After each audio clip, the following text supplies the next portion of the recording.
അസ്സലാമു നമസ്കാരം. എല്ലാവർക്കും നമ്മുടെ പുതിയ വീഡിയോയിലേക്ക് സ്വാഗതം. ഇന്നത്തെ നമ്മുടെ റെസിപ്പി വെറും 3 ചേരുവകൾ കൊണ്ട് ഉണ്ടാക്കിയെടുക്കുന്ന നല്ല പഞ്ഞി പോലത്തെ ഒരു കേക്കാണ്. കുട്ടികൾക്ക് പോലും ചെയ്തെടുക്കാൻ പറ്റുന്ന വളരെ സിമ്പിൾ ആയിട്ടുള്ള ഒരു റെസിപ്പിയാണ് കേട്ടോ ഇത്. ഓവനോ കേക്ക് ടീനോ ഒന്നും തന്നെ നമുക്ക് ഈ ഒരു കേക്ക് ഉണ്ടാക്കാൻ വേണ്ടിയിട്ട് ആവശ്യമില്ല. അപ്പോൾ നമുക്കത് എങ്ങനെയാണ് തയ്യാറാക്കുന്നതെന്നൊന്ന് നോക്കാം.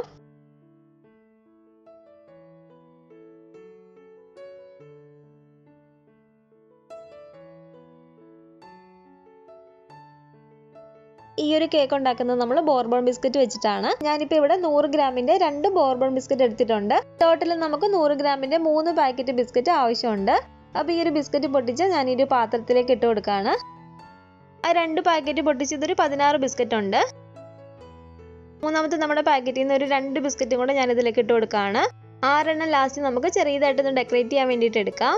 ഇനി നമുക്കിത് മിക്സിയുടെ ജാറിലേക്ക് ഇട്ട് കൊടുത്തിട്ട് നന്നായിട്ട് നിന്ന് പൊടിച്ചിട്ടെടുക്കണം. പൊടിഞ്ഞു വരാനുള്ള എളുപ്പത്തിന് രണ്ടായിട്ട് ഇതുപോലെ പൊട്ടിച്ചിട്ട് നമുക്ക് ഈ ഒരു മിക്സിയുടെ ജാറിലേക്ക് ഇട്ട് കൊടുക്കാം. ബിസ്ക്കറ്റ് നമ്മൾ പൊടിക്കാൻ എടുക്കുമ്പോൾ ഈ ഉള്ളിലെ ക്രീം ഒന്നും മാറ്റണ്ട കേട്ടോ. ഈ ഒരു ക്രീമോട് കൂടിയിട്ട് തന്നെയാണ് നമുക്ക് ബിസ്ക്കറ്റ് പൊടിച്ചിട്ടെടുക്കേണ്ടത്. കുറച്ചേറെ തന്നെ ബിസ്ക്കറ്റ് ഉള്ളതുകൊണ്ട് നമുക്കിത് രണ്ടായിട്ടൊന്ന് പൊടിച്ചിട്ടെടുക്കാം. ബിസ്ക്കറ്റ് ഞാനിവിടെ നല്ല ഫൈനായിട്ടൊന്ന് പൊടിച്ചെടുത്തിട്ടുണ്ട് കേട്ടോ. ഇതുപോലെ ഒട്ടും തന്നെ കട്ടകളൊന്നും വരാതെ നല്ല പോലെ തന്നെ നമ്മളൊന്ന് പൊടിച്ചിട്ടെടുക്കണം. ഈ പൊടി നമുക്ക് വേറൊരു പാത്രത്തിലേക്ക് മാറ്റി കൊടുക്കാം. ഇതുപോലെ തന്നെ ബാക്കിയുള്ള ബിസ്ക്കറ്റും കൂടെ നമുക്ക് നന്നായിട്ട് തന്നെ ഒന്ന് പൊടിച്ചിട്ടെടുക്കാം. ഈ ഒരു ബിസ്ക്കറ്റ് ഞാനിവിടെ പൊടിച്ചെടുത്തിട്ടുണ്ട്. ഇതും കൂടെ നമുക്ക് ഇതിലേക്ക് ഇട്ട് കൊടുക്കാം. പൊടിച്ചെടുത്ത ഈ ബിസ്ക്കറ്റിൽ ചെറിയ ചെറിയ കട്ടകളായിട്ട് കിടപ്പുണ്ടെങ്കിൽ നമുക്കിത് കൈ വെച്ചിട്ടൊന്ന് ഉടച്ചു കൊടുക്കാം. ഇനി നമുക്ക് ഇതിലേക്ക് വേണ്ടത് പാലാണ്. പാല് ഞാനിപ്പോൾ ഇവിടെ 1 കപ്പ് എടുത്തിട്ടുണ്ട്. 1 കപ്പ് ഫുള്ള് നമുക്ക് ആവശ്യമില്ല. പിന്നെ നമ്മൾ ഫ്രിഡ്ജിൽ വെച്ചിരുന്ന പാലാണെങ്കിൽ ഫ്രിഡ്ജിൽ നിന്ന് വെളിയിലേക്ക് എടുത്ത് വെച്ച് കൊടുത്തിട്ട് അതിൻ്റെ തണുപ്പൊന്ന് നന്നായിട്ട് പോയതിന് ശേഷം മാത്രം വേണം നമ്മൾ ഇതിലേക്ക് ഒഴിച്ചു കൊടുക്കാൻ വേണ്ടിയിട്ട്. കുറച്ച് പാൽ ഒഴിച്ചു കൊടുത്തിട്ട് നമ്മളൊന്ന് മിക്സ് ചെയ്തിട്ട് എടുത്താൽ മതി. ഒട്ടും തന്നെ കട്ടകളൊന്നും വരാതെ വേണം നമ്മൾ ഇതൊന്ന് മിക്സ് ചെയ്യാൻ വേണ്ടിയിട്ട്.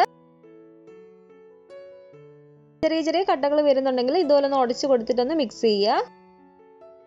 ആദ്യമേ പറഞ്ഞ പോലെ തന്നെ കുറച്ച് പാൽ ഒഴിച്ച് കൊടുത്തിട്ടൊന്ന് മിക്സ് ചെയ്യാം കേട്ടോ. ഞാനിപ്പോൾ ഇവിടെ 1 കപ്പ് പാലെടുത്തതിൽ എനിക്കൊരു 1/4 കപ്പോളം ബാക്കിയുണ്ട്. അപ്പോൾ ഏകദേശം ഒരു 3/4 കപ്പ് പാൽ എനിക്കിതൊന്ന് മിക്സ് ചെയ്തെടുക്കാൻ ആവശ്യമായിട്ട് വന്നിട്ടുള്ളൂ.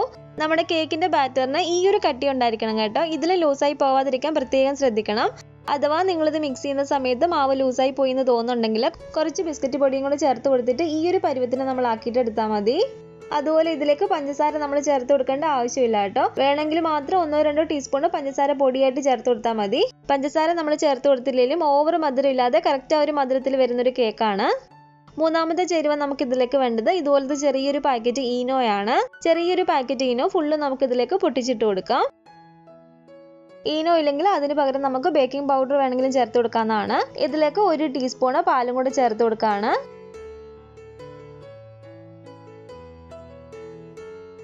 ഇനി ഇത് നന്നായിട്ട് തന്നെ നമുക്കൊന്ന് മിക്സ് ചെയ്തിട്ട് എടുക്കാം. അപ്പോൾ നല്ല പോലെ തന്നെ ഞാനിവിടെ മിക്സ് ചെയ്തെടുത്തിട്ടുണ്ട്. നമ്മുടെ കേക്കിനുള്ള ബാറ്റർ ഇവിടെ റെഡി ആയിട്ടുണ്ട്. ഈ ഒരു കേക്ക് ഞാൻ ഉണ്ടാക്കുന്നത് ഇതുപോലത്തെ ഒരു നോൺ സ്റ്റിക്കിന്റെ പാത്രത്തിലേക്ക് ഒഴിച്ചു കൊടുത്തിട്ടാണ്. ഇതുപോലൊരു പാത്രത്തിലോ അല്ലെങ്കിൽ നമുക്ക് കുക്കറിൽ വേണമെങ്കിലും ചെയ്തിട്ട് എടുക്കാവുന്നതാണ്. ഈ ഒരു പാത്രത്തിലേക്ക് ഞാനൊരു ബട്ടർ പേപ്പർ ഇതുപോലെ കട്ട് ചെയ്തിട്ട് കൊടുത്തിട്ടുണ്ട്. കുറച്ച് ഓയിലും കൂടെ ഒഴിച്ചു കൊടുത്തതിന് ശേഷം ഈ ഓയിൽ നമുക്ക് ഈ പാത്രത്തിന്റെ എല്ലാ സൈഡിലും ഒന്ന് തൂത്ത് കൊടുക്കാം. ഞാനിപ്പോൾ ഇവിടെ വെജിറ്റബിൾ ഓയിലാണ് ഒഴിച്ചു കൊടുത്തിരിക്കുന്നത്. സൺഫ്ലവർ ഓയിൽ വേണമെങ്കിൽ ഒഴിച്ചു കൊടുക്കാവുന്നതാണ്. ഓയിൽ നന്നായിട്ടൊന്ന് തൂത്ത് കൊടുത്തതിന് ശേഷം നമുക്ക് ഈ ഒരു ബാറ്റർ ഇതിലേക്ക് ഒഴിച്ചു കൊടുക്കാം. ചെറിയതായിട്ട് ഞാനൊന്ന് കൊട്ടി കൊടുക്കുകയാണ്, എയർ ബബിൾസ് എന്തെങ്കിലും ഉണ്ടെങ്കിൽ പോകാൻ വേണ്ടിയിട്ട്. അപ്പോൾ ഇനി നമുക്ക് ഈ കേക്ക് ഒന്ന് ബേക്ക് ചെയ്തിട്ട് എടുക്കാം. നമ്മൾ ഈ പാത്രം ഡയറക്റ്റ് അല്ല ഗ്യാസ് അടുപ്പിലേക്ക് വെച്ച് കൊടുക്കുന്നത്. ഇതുപോലത്തെ ചെറിയൊരു ഫ്രൈ പാൻ അടി വെച്ച് കൊടുത്തിട്ട് വേണം. അതിന്റെ മുകളിലാണ് നമ്മൾ ഈ ഒരു പാത്രം വെച്ച് കൊടുക്കുന്നത്. ഈ ഒരു ഫ്രൈ പാൻ ഞാനൊരു 10 മിനിറ്റോളം ലോ ഫ്ലെയിമിൽ ഇട്ടിട്ടൊന്ന് പ്രീ ഹീറ്റ് ചെയ്തെടുത്തിരിക്കുന്നതാണ്. പിന്നെ നമുക്ക് ഈ മൂടി വെച്ച് അടച്ചു കൊടുത്തിട്ട് കേക്ക് ഒന്ന് ബേക്ക് ചെയ്തിട്ടെടുക്കാം. നോൺ സ്റ്റിക്ക് പാത്രത്തിലാണ് നമ്മൾ വെക്കുന്നതെങ്കിൽ ഈ ഒരു മൂടിയുടെ ഹോളുള്ള ഈ ഒരു വശം നമ്മൾ എന്തെങ്കിലും വെച്ചൊന്ന് അടച്ചു കൊടുക്കണം. അല്ലെങ്കിൽ ആവി അങ്ങ് വെളിയിലേക്ക് പോയിട്ട് കുറേ ടൈം എടുക്കും വെന്ത് വരാൻ വേണ്ടിയിട്ട്. ലോ ഫ്ലെയിമിൽ ഇട്ട് കൊടുത്തിട്ട് ഒരു 30 മിനിറ്റ് എടുക്കും നമുക്ക് ഈ കേക്ക് ഒന്ന് ബേക്കായി വരാൻ വേണ്ടിയിട്ട്. നമ്മൾ എടുക്കുന്ന പാത്രങ്ങളുടെ അനുസരിച്ച് ടൈമിൽ കുറച്ച് വ്യത്യാസം വരാവുന്നതാണ് കേട്ടോ. അപ്പോൾ ഇതൊരു 30 മിനിറ്റിന് ശേഷം നമുക്കൊന്ന് തുറന്ന് നോക്കാം. പ്രത്യേകം ശ്രദ്ധിക്കേണ്ടത് നമ്മളിത് ലോ ഫ്ലെയിമിൽ തന്നെ ഇട്ട് കൊടുക്കണേ. അപ്പോൾ ഇതൊരു 30 മിനിറ്റ് ആയിട്ടുണ്ട്. നമ്മുടെ കേക്ക് ഇവിടെ റെഡി ആയിട്ടുണ്ടോ നോക്കാം. ഇതുപോലെ ഒരു സ്റ്റിക്ക് ഉപയോഗിച്ച് നമുക്കൊന്ന് കുത്തി നോക്കാം. അപ്പോൾ സ്റ്റിക്ക് ഇവിടെ നല്ല ക്ലീൻ ആയിട്ടാണ് കിട്ടിയിരിക്കുന്നത്. അപ്പോൾ നമ്മുടെ കേക്ക് ഇവിടെ നന്നായിട്ട് തന്നെ വെന്ത് കിട്ടിയിട്ടുണ്ട്. ഇനി നമുക്ക് ഈ ഫ്ലെയിം അങ്ങ് ഓഫ് ചെയ്ത് കൊടുത്തേക്കാം. നന്നായിട്ടൊന്ന് ചൂടാറിയതിന് ശേഷം നമുക്ക് ഈ പാത്രത്തിൽ നിന്ന് വെളിയിലേക്ക് എടുക്കാം. ഇനി നമുക്ക് വേണ്ടത് ഒരു 6 ബോർബൺ ബിസ്ക്കറ്റ് ആണ്. മൂന്നാമത്തെ പാക്കറ്റ് ബിസ്ക്കറ്റിൽ നിന്ന് 2 എണ്ണം നമ്മൾ നേരത്തെ എടുത്തിരുന്നു. അപ്പോൾ ബാക്കിയുള്ള ഒരു 6 ബോർബൺ ബിസ്ക്കറ്റ് ഞാനിവിടെ എടുത്തിട്ടുണ്ട്. ഇത് നമുക്ക് ഈ ഒരു മിക്സിയുടെ ജാറിലേക്ക് ഇട്ട് കൊടുത്തിട്ട് നന്നായിട്ടൊന്ന് പൊടിച്ചിട്ടെടുക്കാം. നല്ലപോലെ ഇതുപോലെ ഒന്ന് പൊടിച്ചെടുത്തതിന് ശേഷം ഇതിലേക്ക് ഒരു 2-3 ടീസ്പൂൺ പാലും കൂടി ചേർത്തിട്ട് നന്നായിട്ട് നമുക്കൊന്ന് കുഴച്ചിട്ടെടുക്കാം. നല്ലൊരു മയത്തിൽ കിട്ടുന്ന രീതിയിൽ വേണം നമ്മളൊന്ന് കുഴച്ചിട്ടെടുക്കാൻ വേണ്ടിയിട്ട്. ഏകദേശം ഒരു 2 അല്ലെങ്കിൽ ഒരു 3 ടീസ്പൂൺ പാല് മതി നമുക്ക് നന്നായിട്ടൊന്ന് കുഴച്ചിട്ടെടുക്കാൻ വേണ്ടിയിട്ട്. അപ്പോൾ ഇതിവിടെ നല്ല മയത്തിൽ ഞാനൊന്ന് കുഴച്ചെടുത്തിട്ടുണ്ട്.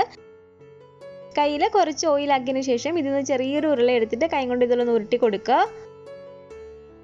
ശേഷം നന്നായിട്ട് ഇതുപോലെ ഒന്ന് പ്രസ് ചെയ്തിട്ട് നമുക്കിതൊന്ന് പരത്തി കൊടുക്കാം കയ്യിൽ വെച്ചിട്ട് തന്നെ. ഏകദേശം ഒരു റൗണ്ട് ഷേപ്പിൽ കേട്ടോ. ഈ ഒരു പലകയിൽ നമ്മൾ കുറച്ച് ഓയിൽ തൂത്ത് കൊടുത്തിട്ട് വെച്ച് കൊടുക്കാം കേട്ടോ.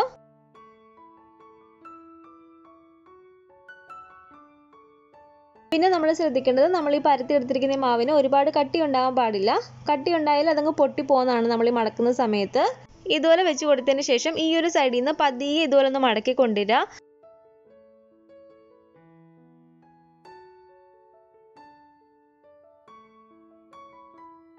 ഇതുപോലെ നമ്മൾ പരത്തി കൊടുത്തതിന് ശേഷം ഈ ഒരു സെന്ററിൽ നിന്ന് നമുക്കൊന്ന് കട്ട് ചെയ്തെടുക്കാം. ഇതുപോലെ നമ്മൾ ചെയ്തിട്ടെടുക്കുമ്പോൾ 2 പൂ നമുക്ക് കിട്ടും. പതിയെ ഇതൊന്നും ഇങ്ങനെ വിടർത്തി കൊണ്ടുവരിക. അപ്പോൾ ഇങ്ങനെയൊക്കെ നമ്മൾ കേക്ക് കാണാനുള്ള ഒരു ഭംഗിക്ക് വേണമെങ്കിൽ ചെയ്ത് കൊടുത്താൽ മാത്രം മതി കേട്ടോ. ഇത്രയും വലുതാക്കാതെ ചെറിയ പൂവായിട്ട് വേണമെങ്കിൽ നമുക്ക് ചെയ്തിട്ടെടുക്കാവുന്നതാണ്. നമ്മുടെ കേക്ക് ഇവിടെ നന്നായിട്ട് തന്നെ തണുത്ത് കിട്ടിയിട്ടുണ്ട്. ഇനി നമുക്ക് ഈ പാത്രത്തിൽ നിന്ന് വെളിയിലേക്ക് എടുക്കാം.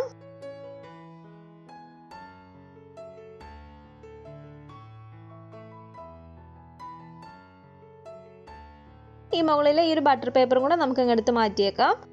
അപ്പോൾ കണ്ടില്ലേ, നല്ല അടിപൊളിയായിട്ട് തന്നെ നമ്മുടെ ഈ ഒരു കേക്ക് ഇവിടെ കിട്ടിയിട്ടുണ്ട്. നിങ്ങൾക്കിത് കാണുമ്പോൾ തന്നെ മനസ്സിലാവുന്നില്ല, നല്ല സോഫ്റ്റ് ആയിട്ടുള്ളൊരു കേക്കാണ് കേട്ടോ. ഈ ഒരു കേക്കിൻ്റെ മുകളിലേക്ക് കാണാനൊരു ചെറിയ ഭംഗിക്ക് വേണ്ടിയിട്ട് കുറച്ച് ചോക്ലേറ്റ് ഗനാഷ് ഇതുപോലെ ഒഴിച്ചു കൊടുക്കുകയാണ്. ഇത് ഓപ്ഷണൽ ആണ് കേട്ടോ, നിങ്ങൾക്ക് വേണമെങ്കിൽ മാത്രം ചേർത്ത് കൊടുത്താൽ മതി.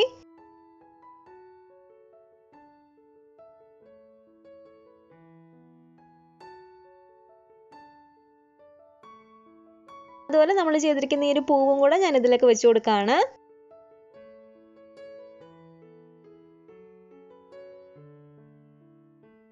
കാണാനുള്ള ഒരു ഭംഗിക്ക് കുറച്ച് ചോക്ലേറ്റ് ചിപ്സും കൂടെ ഇതുപോലെ ഒന്ന് വെച്ച് കൊടുക്കുകയാണ്.